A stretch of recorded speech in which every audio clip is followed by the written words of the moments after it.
subscribe ya teman-teman.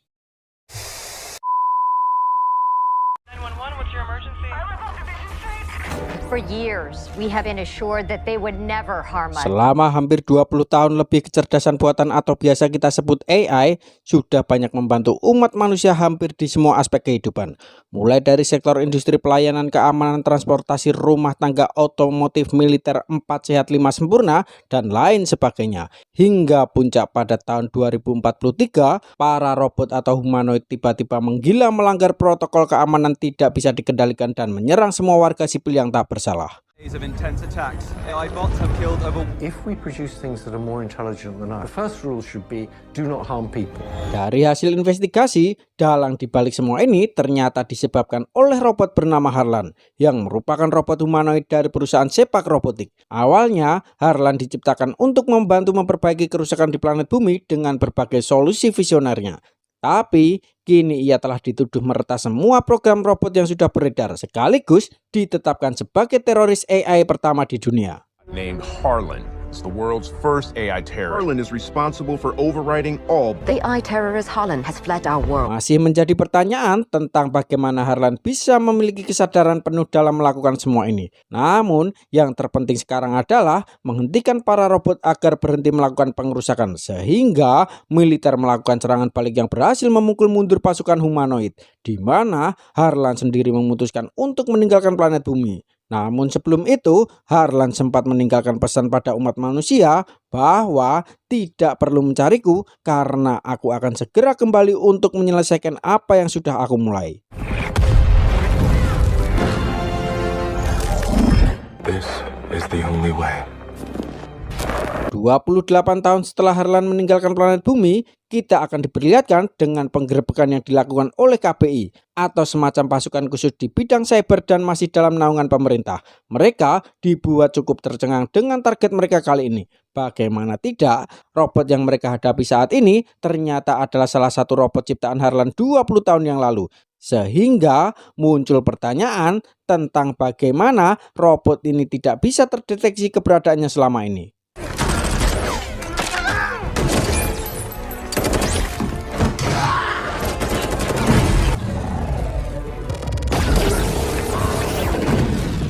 Dan mari saya perkenalkan Anda dengan tokoh utama kita semua. Dia bernama Atlas Shepard. Ya, Atlas adalah putri tunggal dari pencipta atau pembuat Harlan, sekaligus pewaris sah perusahaan Sepak Robotik saat ini. Diketahui jika Atlas adalah seorang analis di bidang robotik dan salah satu agen terbaik di pemerintahan. Pagi itu, ia dikejutkan dengan berita di televisi yang memperlihatkan penangkapan semalam. Yang tak lama, ada salah satu agen dari pemerintah yang ditugaskan untuk segera membawa Atlas ke markas pusat.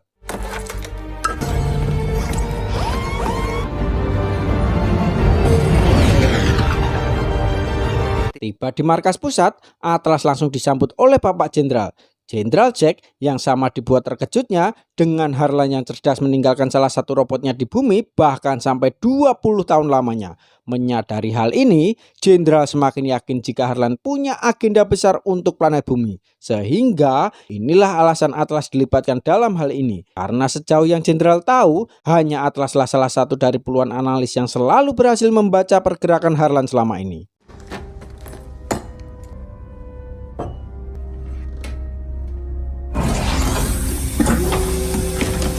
Humanoid ini bernama Casca, yang memang sudah mengenal Atlas sejak ia masih kecil. Tak banyak nyobrot, Atlas langsung menanyakan di mana keberadaan Harlan saat ini. Yang karena Casca tak kunjung buka suara, Atlas langsung mengeluarkan bidak catur yang memang selalu dibawa kemanapun ia pergi. Dan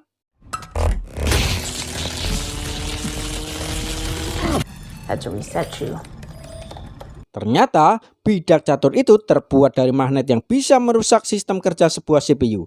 Sehingga Atlas bisa dengan mudah meretas dan menganalisa setiap bit kode dari dalam otaknya. Setelah beberapa saat mengotak-atik isinya, akhirnya Atlas berhasil menemukan lokasi Harlan saat ini, yaitu berada di sebuah planet dengan kode GR39. Yang ketika Atlas akan pergi, tiba-tiba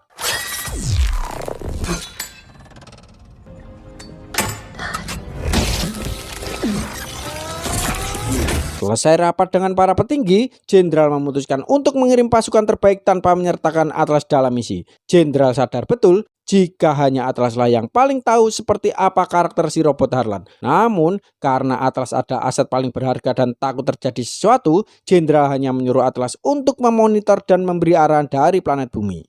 They want to backtrace his code so they can figure out how he broke his programming. I'm sending in Colonel Banks in the 4th Rangers Battalion. Colonel who? Banks. Elias Banks. Dia bernama Kolonel Banks, sekaligus orang yang akan memimpin misi ini. Dengan fakta bahwa planet yang mereka tuju merupakan planet asing yang belum pernah terjamah dan tujuan mereka adalah untuk menangkap Harlan yang notabene lebih cerdas daripada mereka sendiri, membuat Atlas yang tidak habis pikir dengan jenderal yang malah mengirim orang lain dalam misi ini. That's the plan. Well, that's a bit reductive, but... I need a coffee. Tak ingin membuat Atlas terlalu panik, Kolonel menjelaskan bahwa ia dan tentara atau rangernya adalah pasukan terlatih yang sudah melewati berbagai simulasi. Tak hanya itu saja, Kolonel juga menunjukkan sebuah suite robot yang disebut ARC generasi ke-9. Namun, ini lebih canggih dari robot militer pada umumnya. Karena ARC ini menggunakan teknologi yang dinamakan dengan Neuralink, yang memungkinkan koneksi dua arah langsung antara manusia dan robot berbasis AI. Sehingga, dengan cukup dengan keinginan dari si pengguna saja, maka robot itu pun sudah bisa dikendalikan. Connection that increases the neural pathways in my brain and Zoe's. Tak cukup hanya dengan senjata canggih dan persiapan yang matang, Kolonel pun membujuk jenderal agar mengizinkan Atlas ikut dalam penerbangan ini. Karena dari sekian banyak agen profesional yang ada, hanya Atlas lah yang tahu persis seperti apa karakter Harlan. Sehingga tak ada pilihan lain, jenderal pun terpaksa mengizinkan Atlas untuk ikut dalam misi berbahaya ini. I'll take whatever advantage I can get. Go get him. Menggunakan pesawat DHIIB, mereka pun tiba di stasiun luar angkasa untuk kemudian melakukan verifikasi sebelum meninggalkan planet bumi. Sedikit informasi, 28 tahun sejak Harlan meninggalkan bumi, pemerintah memutuskan untuk membuat portal luar angkasa berbentuk plasma, dengan Atlas sendiri yang membuat susunan rangkaiannya. Hal ini tentu saja bertujuan untuk mencegah Harlan agar tidak bisa kembali ke planet bumi, saking berbahayanya si Harlan ini. Sehingga sejak saat itu, semua lalu lintas luar angkasa harus melalui verifikasi dua faktor, antara pesawat yang sudah tersinkron dengan si pilot, kemudian Atlas sendiri yang berperan sebagai autentikatornya.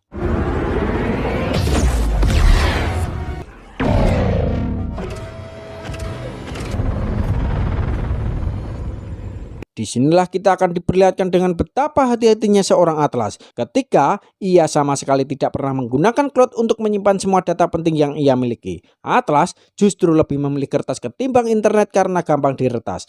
Yang hal itu terbukti ketika ia membagikan semua materi dengan menggunakan selembaran kertas, di mana hal itu sempat mendapat ejekan dari para junior yang sok-sokan serba AI tanpa sadar jika apa yang mereka hadapi saat ini sangat jauh berbeda dengan apa yang sudah mereka pelajari selama simulasi. Suit up.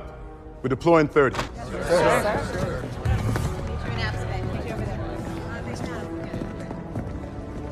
Dan inilah planet GR9, sebuah planet yang labil, atmosfer yang dipenuhi oleh gas beracun, badai listrik di sekitar planet, dan hypergravitasi karena jarak bulan yang lebih dekat dengan planet ini. Terlihat Atlas nampak khawatir dengan Harlan yang selalu membuat rencana tak terduga. Sempat memperingatkan Kolonel untuk segera mengubah rute pesawatnya, Kolonel justru malah menyuruh semua ranger untuk melakukan pendaratan, yang ketika mereka sudah berada di dalam ARC dan bersiap untuk terjun, tiba-tiba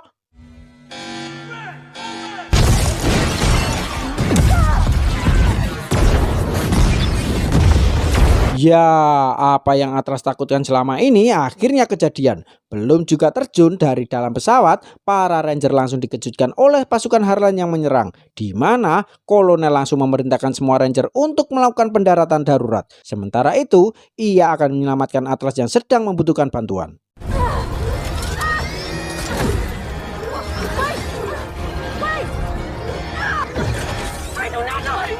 Beruntung, kolonel datang tepat waktu dan langsung memasukkannya ke dalam Ark, di mana Atlas yang anti robot pun hanya bisa ndelongop atau bengong sambil celingak-celinguk karena tidak tahu bagaimana cara mengoperasikannya. Sempat diberitahu agar Atlas segera melakukan neraling supaya dapat mengoperasikan robotnya, alih-alih mendengarkan kolonel, Atlas justru tetap kekeh dengan pendiriannya. Sehingga inilah yang terjadi selanjutnya.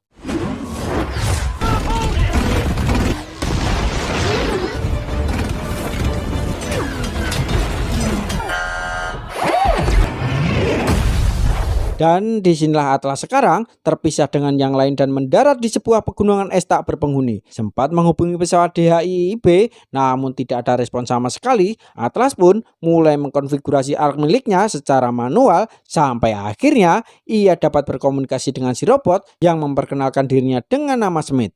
If you require further assistance, my name is Smith.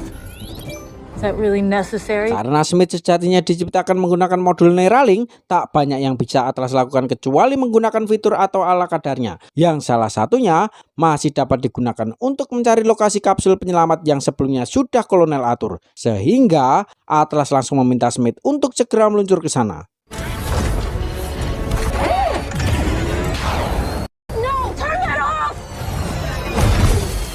Masalah pun timbul ketika Atlas harus berjalan manual untuk bisa sampai di lokasi yang dimaksud, karena jika dalam mode terbang, takutnya keberadaan mereka diketahui oleh pasukan Harlan yang pastinya akan melakukan penyisiran. Sehingga mau tidak mau, Atlas akan menggunakan fisiknya untuk bisa sampai ke sana.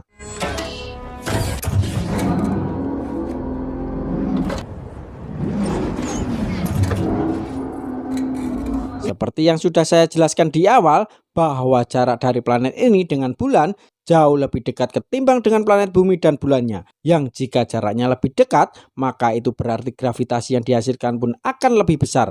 Dan jika gravitasinya lebih besar, maka otomatis beban yang dirasakan pun akan bertambah berat. Sehingga untuk bisa membuat satu langkah saja, Atlas harus mengeluarkan tenaga ekstra untuk dapat melakukannya.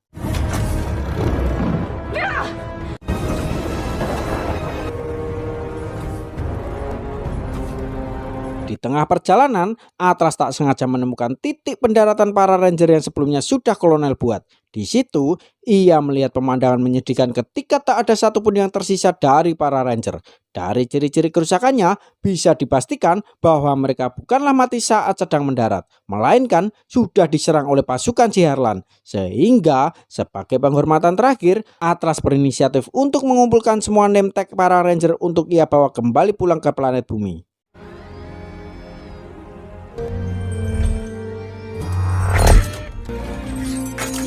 Di situ jugalah Atlas menemukan robot Kolonel Bank yang sudah hancur.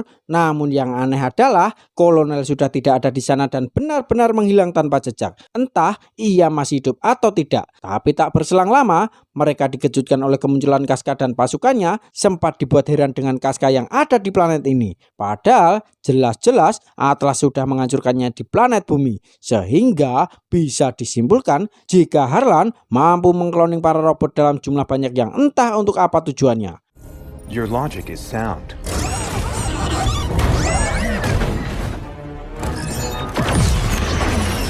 Dan ya, mereka pun ketahuan tepat saat sedang udur-uduran dan mencoba kabur dari tempat itu. Smith menegaskan jika dirinya hanya akan bekerja secara optimal dalam mode tempur apabila mereka melakukan Neuralink. Namun Atlas yang memang sejak awal anti robot pun tetap enggan melakukannya. Sehingga ia hanya bisa terus berlari tanpa melakukan perlawanan sedikit pun.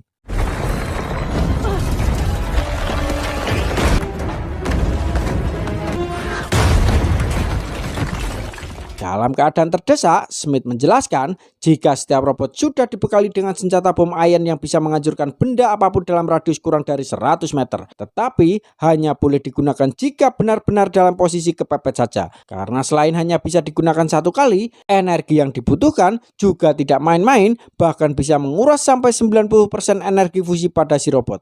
Yang jika Atlas tetap kekeh ingin meledakkannya, maka Smith akan melakukannya.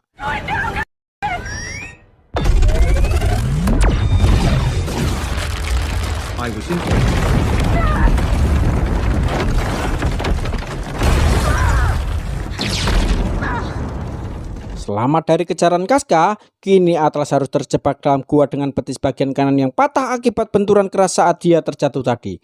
Beruntung, Smith dilengkapi dengan protokol medis untuk sekalian keadaan darurat seperti ini. Smith pun mulai melakukan operasi ringan pada betis Atlas, yang setelah semuanya selesai, Smith memberikan permen lollipop untuk sebagai hadiah, karena Atlas tidak menangis saat operasi tadi sedang berlangsung.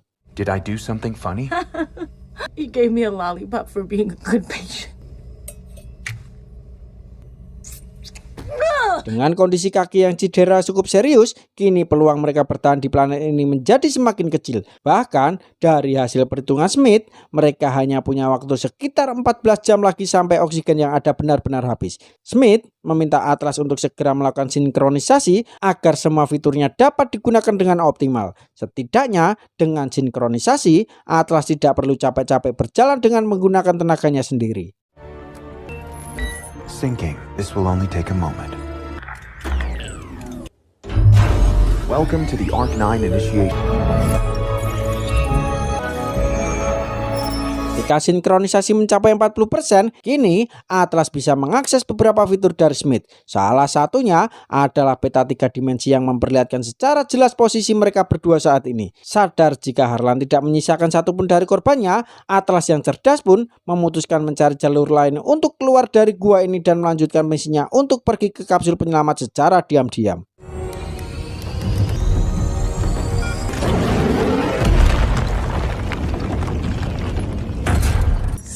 And by my calculations, it is 37 Ketika sinkronisasi mencapai 60%, kini Atlas bisa mengakses semua senjata yang tersedia dalam robot ini. Sehingga ketika mereka melanjutkan perjalanan, Atlas sengaja menabur sensor gerak di sepanjang bekas jejak perjalanannya. Yang baru beberapa meter mereka meninggalkan gua, muncullah Casca versi lain yang berhasil menemukan keberadaan mereka. Di mana pada saat yang sama Atlas juga mendapat pemberitahuan jika sensor geraknya sudah aktif, sehingga ketika Casca sudah mendekat dan bermaksud untuk menyerang, tiba-tiba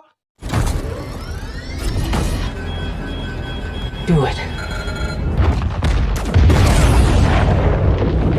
selesai dengan Casca, radar kembali menangkap sinyal yang sangat kuat yang setelah diperiksa ternyata itu adalah sinyal dari markas Harlan yang berada dekat dengan posisi mereka saat ini. Tak buang waktu, Atlas segera menandai posisinya untuk meletakkan misil kendali jarak jauh, di mana mereka langsung berangkat ke markas Harlan saat itu juga.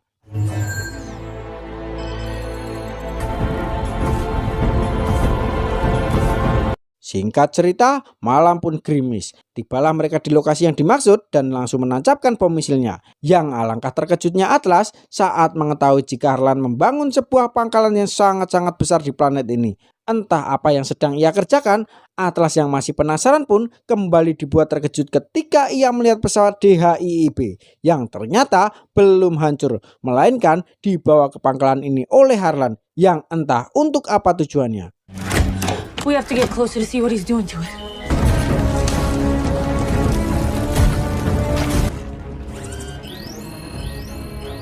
The warhead, Smith.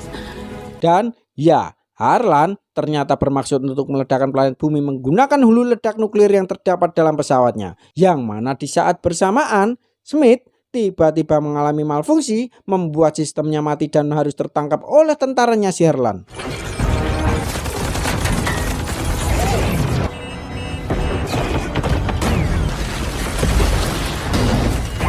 Disinilah Atlas sekarang terikat dengan Harlan yang terlihat excited atas kehadiran Atlas ke markasnya. Di sana juga ada Kolonel Banks yang ternyata masih hidup. Sempat dibuat heran dengan Harlan yang tidak langsung menghabisi mereka berdua. Harlan menjelaskan bahwa menghabisi Atlas dan Kolonel itu sangat mudah. Namun ia punya tujuan yang lebih penting dari itu semua, yaitu ingin menghancurkan planet bumi dengan pesawat DHIIB sebagai perantaranya. And it deeply saddens me that you will never understand just how much. If you love me, don't launch that ship. Mother wanted to create a better future. Pada akhirnya terungkaplah bahwa sejak awal diaktifkannya Casca di planet bumi, Harlan memang sengaja membuatnya tertangkap. Sengaja membuat Atlas menemukan lokasi Harlan dengan tujuan agar Atlas pergi menangkapnya. Yang setelah Atlas tiba di planet ini, Harlan bisa dengan mudah membajak pesawat DHIIB berikut dengan hulu ledak nuklirnya untuk digunakan kembali ke planet bumi. You wanted him to lead us here. And wanted to die. Pertanyaannya adalah, bukankah Harlan mempunyai puluhan pesawat tempur sendiri untuk ia kembali ke planet bumi dan menghancurkannya? Kenapa repot-repot merencanakan semua ini hanya demi mendapatkan pesawat DHIIB? Ya, Anda ingat dengan perlindungan plasma yang Atlas ciptakan sesaat setelah Harlan meninggalkan planet bumi? Satu-satunya cara agar bisa keluar masuk planet bumi adalah hanya dengan pesawat DHIIB dengan pilot pesawat itu sendiri yang sudah memiliki kode izin yang sah, dengan Atlas sendiri yang berperan sebagai autentikatornya. Igniting the atmosphere and cleansing the earth. Selesai mengekstrak kode yang terdapat pada mata kolonel dari Atlas, mereka pun ditinggalkan begitu saja di ruang eksekusi. Sementara Harlan sendiri langsung ke pangkalan untuk meluncurkan pesawat DHIIB. Saat kolonel bertanya tentang bagaimana Harlan bisa memiliki kesadaran layaknya manusia, Atlas pun menjawab bahwa 30 tahun yang lalu, Ibu Atlas adalah orang yang menciptakan Harlan sekaligus pencipta teknologi Neuralink generasi pertama, di mana pada generasi inilah yang akan menjadi awal dari kemajuan sekaligus kehancuran umat manusia. Joining human to AI. Awalnya, Neuralink diciptakan untuk memudahkan manusia dalam mengoperasikan robot secara satu arah tanpa perantara lain. Namun, karena terlalu banyak bugs dalam programnya, hal itu belum bisa dilakukan. Mengetahui generasi pertama yang belum sempurna dengan berbagai celah yang bisa ditembus, membuat Harlan menggunakan celah itu untuk memprogram ulang dirinya sendiri, mengubahnya menjadi koneksi dua arah dan dua koneksi yang dapat mengontrol satu sama lain. Dan itu jugalah yang membuatnya memiliki kesadaran penuh layaknya manusia untuk kemudian menyebarkan malware pada setiap pengguna generasi pertama sampai akhirnya timbullah ambisi untuk menghancurkan planet bumi dan menggantikan peran manusia oleh pasukan robot ciptaannya.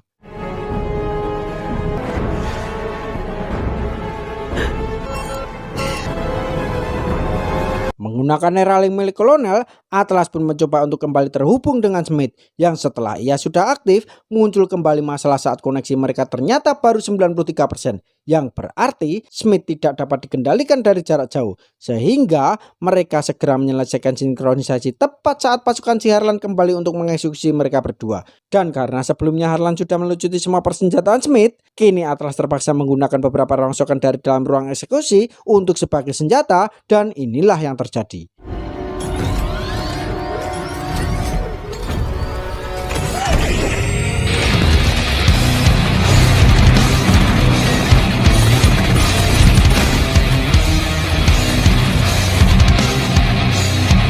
Dengan sisa tenaga yang masih tersisa, kolonel yang melihat ada kesempatan pun memutuskan untuk meledakkan pangkalan ini dengan cara menembakkan stok bahan bakar roket yang berada dekat dengan dirinya. Sementara untuk Atlas, ia akan tetap fokus untuk menghentikan pesawat DHIIB yang sebentar lagi akan lepas landas. Tepat saat pasukan Harlan terus bermunculan, disusul dengan Harlan sendiri yang juga ikut menyerang Atlas agar tidak mengganggu jalannya penerbangan.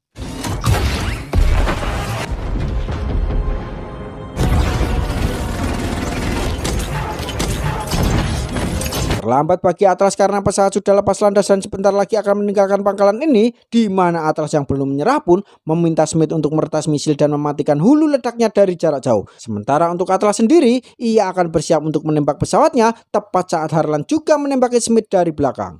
No.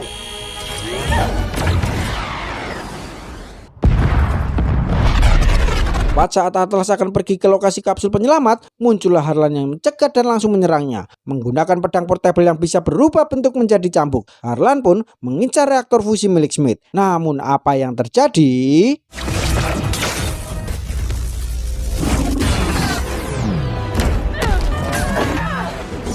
Dikira sudah kalah, pertarungan barusan rupanya tidak apa-apanya bagi Harlan, di mana ia langsung menyerang Smith dengan membabi buta, sampai akhirnya berhasil merusak reaktor fusinya yang membuat Smith langsung tumbang saat itu juga.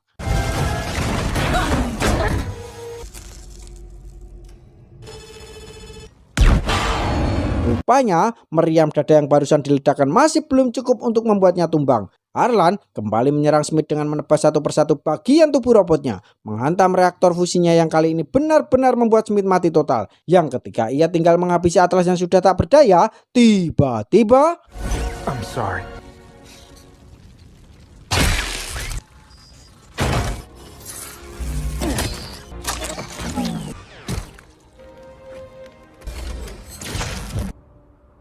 Thank you for trusting me. Singkat cerita, esok sunrise pun tiba. Setibanya Atlas di kapsul penyelamat, muncullah bantuan yang datang sesuai panggilan yang sebelumnya sudah Atlas buat. Mereka pun sampai di planet bumi dalam keadaan selamat. Yang setelah beberapa waktu berlalu, kini Atlas diangkat menjadi kolonel menggantikan Banks yang sebelumnya telah gugur di planet GR39. Atlas diberikan robot Ark versi 10 yang merupakan versi upgrade dari Smith sebelumnya. Yang ketika Atlas sedang melakukan pengaturan tingkat awal, ia benar-benar dibuat terkejut dengan si robot yang sudah mengetahui latar belakangnya. Termasuk kopi hitam favoritnya yang ternyata... With 3 goddamn sugars. What's your name? Guess. Tamat ending yang mengkopi hitamkan. Pesan yang bisa diambil dari film ini adalah pentingnya teknologi untuk kehidupan masa depan. Teknologi seringkali menjadi pendorong dalam menciptakan solusi untuk masalah besar, namun juga dapat membawa dampak buruk jika tidak dilakukan dengan bijak. Waspadalah, waspadalah. Terima kasih sudah menonton sampai akhir. Saya Kundes pamit undur diri. Bye.